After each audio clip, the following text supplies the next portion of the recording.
about their rights, and they have tested their rights in terms of getting 5 kilogram of rice every month through this thing, or 35 kilogram of rice every month for the AAY, then it will be very difficult to reverse this. And if they come to know when this is reversed, where to approach and give a complaint, that creates again another avenue.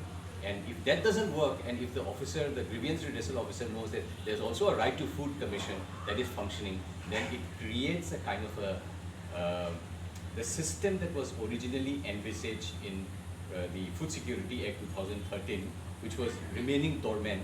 Once it starts working, our hope is that it will have its own self-correcting mechanism, and we will once a while knock again on the High Court to pull up everyone and see if it works. Again, I don't think we can achieve 100% considering all the constraint in Manipur, but if we at least achieve 70%, the amount of benefit that will go to the most marginalized sections of the community would be tremendous, and I think it's worth the effort. So, any other initiative other than Right to Food or related to Right to Food? Like you have shared before that sustainable development and like food and also, can you share more on that as well? Right. See, food security. Let me add the question, how it is helping our people in Manipur, or how it can give an impact or the results of that? Right. See, food security is a very small part of the larger right to food concept. Food security is about availability of food. The question of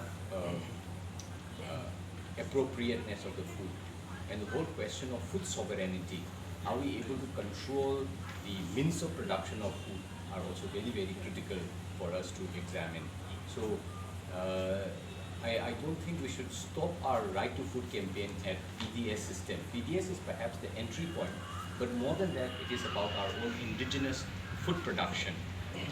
How, for example, in the hills of Manipur, how the traditional forest is being, the rapid deforestation is also creating a huge problem for the people who depend on, hunting, gathering economy. The recent development of huge amount of poppy cultivation in the hills of Manipur is also cutting at the very, basis of the source of food, which was coming from the forest, and therefore one has to look holistically in terms of food sovereignty, and food security is a very small part of it.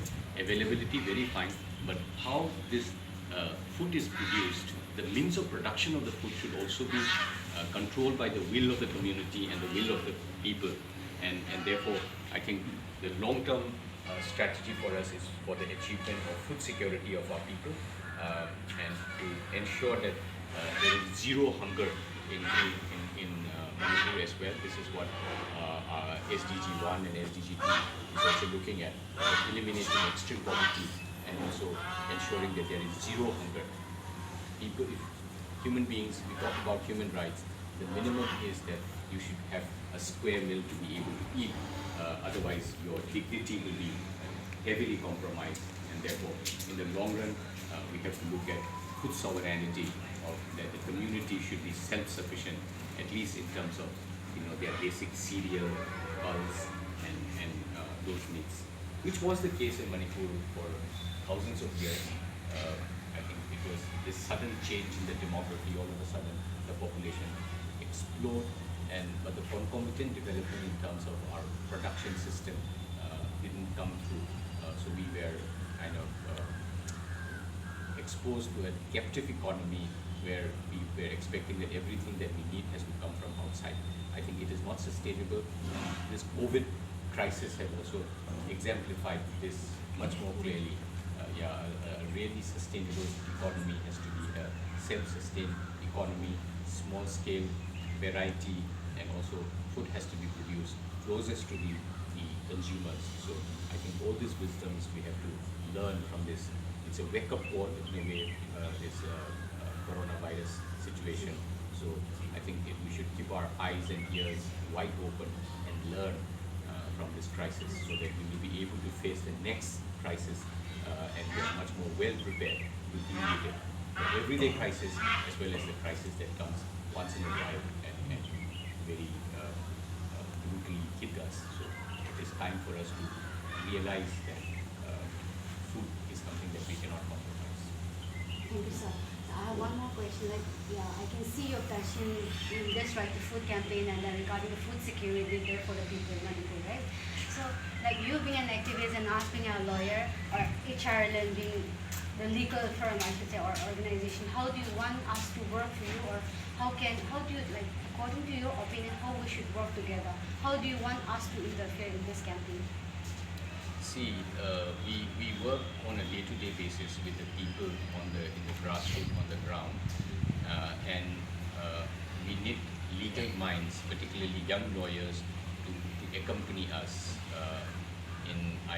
Before I study law, I also studied anthropology, and there a very important methodology is what we call participant observation. Observation not from far, but being a part of the process and learn. You do the real learning through that. I think we need lawyers who are embedded in the movement, lawyers who are part of the movement, who are well versed with the law, but and know how the craft of that profession of filing petition and moving the court, but also who know the heartbeat of the people.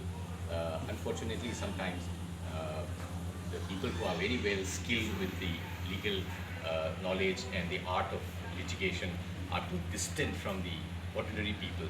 So they cater to the people who can pay them the most, and so they become basically subservient to the people who can control wealth and money. And therefore we need a new species of lawyers, which I think HRNL is trying to produce, who work with the people, who addresses the real need of the people, who are part of the movement that is trying to address the basic human needs and human rights not being fulfilled.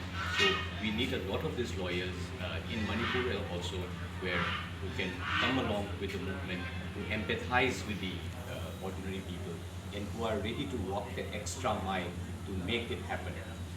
If we make it happen, it will be a win-win situation for everybody.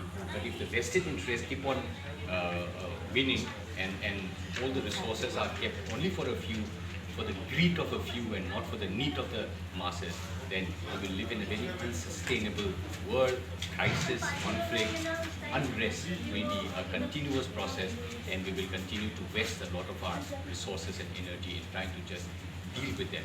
So before the situation escalates, it is important that the basic needs and basic rights of the people should be addressed by having public interest lawyers, and human rights law network seems to be extremely well placed in this, and we need more young lawyers to come out and work with human rights law network to accompany the movement for human rights and human needs on the ground. Thank you so much, sir, for sharing all this. I'm looking forward to work with you in this movement, I should say. Thank you so much.